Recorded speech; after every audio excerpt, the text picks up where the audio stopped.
कि 2013 का जो कानून है वो नहीं बनता तो हम नहीं लेके आते।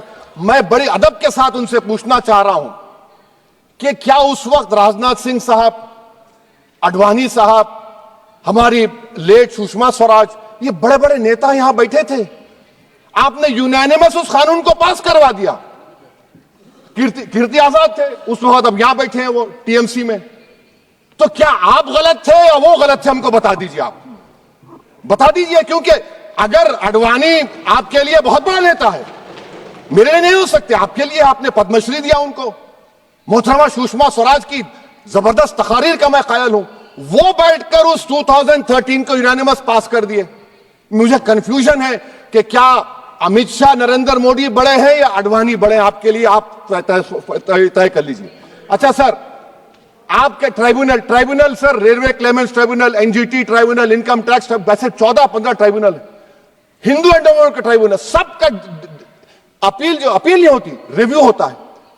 गृह मंत्री सरकार कह रही है कि नहीं, रोक दिए, रोक लगा। कैसे रोक लगाते हैं? रिव्यू और अपील में तो फर्क होता है ना सर। आप ही कह रहे हैं कि पूरे कोर्ट्स में बैकलॉग है और आप अपील कर रहे हैं। अच्छा सर, रिटायर्ड डिस्ट्रिक्ट जज 95 में सिटिंग डिस्ट्रिक्ट जज था, जो एडमिनिस्ट्रेटिव कंट्रोल था सीजीआई साहब, उसको निकाल दिए। अच्छा सर, अब आप अभी हमारे मंत्री साहब ने कहा trust, sir Shri Sai Baba trust 2004, वो ये कहता है जो ऑफिसर उसमें काम करता उसको साई बाबा का डिवोटी होने चाहिए और उसको डिक्लेरेशन लिख के देना पड़ेगा। यहां पर हो रहा तो यहां पर क्यों नहीं हो रहा? अच्छा सर, आप फिर देख लीजिए, ये आपका हो गया सर। अब अमित शाह साहब ने सेक्शन 2A के बारे में कहा और उन्होंने इस बात का इकरार कर लिया कि दाऊदी बोहरा के लिए यह बनाया गया है। मगर मैं आपके जरिए से गवर्नमेंट से पूछना चाह रहा हूं, आपने तो उस प्रोवाइजो में दाऊदी बोहरा का नाम ही नहीं लिखा, आपने उनको भी थैंक यू कर दिया, उनका नाम क्यों नहीं लिखा आपने? और सर, और गवर्नमेंट क्या कर रही है? आप मुस्लिम समाज में जो बेकार किस्म के लोग हैं उनको एक रास्ता बना रहे हैं, एग्जिट दिखा रहे हैं कि तुम्हें वक्त से बचना है तो तुम्हें ट्रस्ट बना लो। ये क्या कर रहे हैं सर आप? कम से कम उन दाऊदी बोहरा को आप दे देते। अच्छा sir, clause 3V section 36 clause 18 देख लीजिए, oral waqf, oral appointment has sought to be discontinued even though it is recognised practice in Islam, Muslim personal law is recognised oral waqf and 1937 Shariat application act. Sir आप क्लॉज 39 पर आ जाइए, 5 साल के लिए मुसलमान। मैं किरण रिजिजू से पूछना चाहता हूं, सर दाढ़ी रखे तो मुसलमान प्रैक्टिसिंग है या क्लीन शेव आपकी तरह है? तो बताइए हमको, प्रैक्टिसिंग क्या होगा? अच्छा, किसी को पकड़ के मॉब लिंच कर दिया और बोले कि JSR का नारा लगाया, और वो JSR का नारा लगाया तो क्या मुसलमान रहेगा? नहीं रहेगा। या फिर देश के प्रधानमंत्री ने कहा था कपड़े देखकर पहचानो, तो क्या कपड़े देखकर आप कह देंगे? अच्छा, अगर कोई क्रिश्चियन हिंदू धर्म कबूल करता है तो क्या वो मंदिर को नहीं दे सकता प्रॉपर्टी? फिर भारत के संविधान में आर्टिकल 300 क्यों है सर?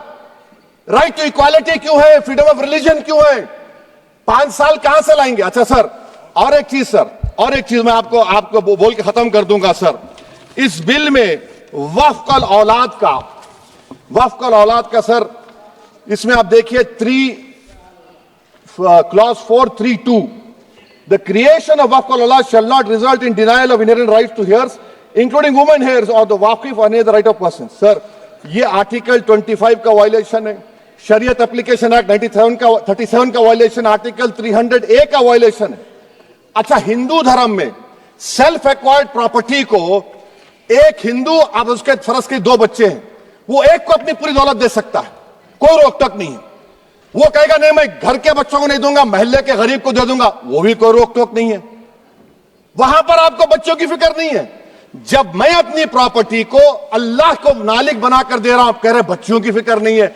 इतनी मोहब्बत आप बिल्किस बानो से दिखा देते तो आपके लिए दुआएं देती आपके लिए।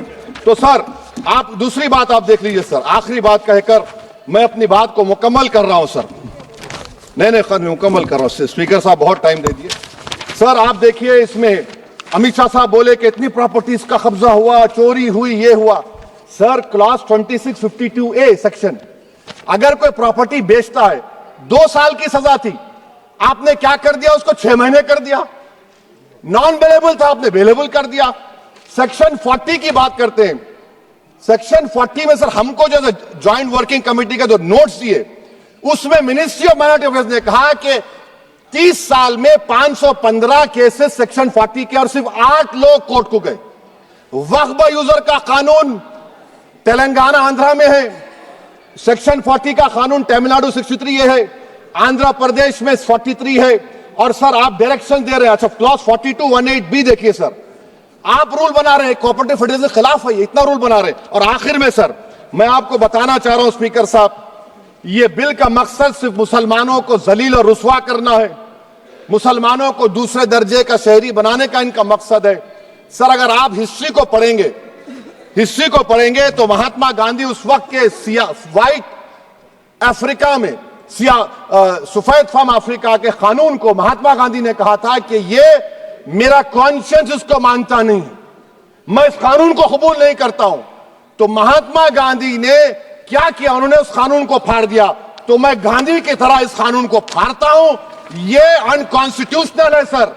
इस देश में झगड़े पैदा करने का काम बीजेपी करना चाहती है मस्जिद और मंदिर के नाम पर, इसीलिए मैं इसका कंडेम करता हूं। और मैं आपसे गुजारिश करता हूं कि मैंने अपने 10 अमेंडमेंट दी है, आप इसको कबूल करिए सर, मुझे बोलने का मौका दीजिए और उस पर डिवीजन का मैं डिमांड भी करूंगा। Thank you sir.